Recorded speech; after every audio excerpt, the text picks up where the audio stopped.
Hello दोस्तों, क्या हाल चाल। असीज आप लोग। मैं आपका दोस्त अर्जुन। कैसे हो? देखो, सुबह सुबह का ब्यौरा दिखाता हूँ आपको। ये देखो, हमारे रिक्शे खड़े हैं 2 दिन से। सारे सारे 11 दिन, 2 दिन से खड़े हैं, एक भी दिन नहीं चला। ये देखो,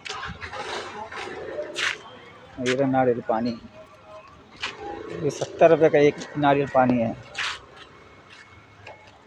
और मिलते हैं एक अपने भाई से, जो हमेशा चाय ही बनाता रहता है।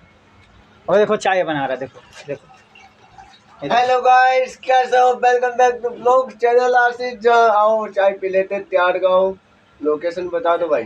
लोकेशन है अपना तिहाड़ गाँव, बेरीवाला बाग, शमशान घाट रोड।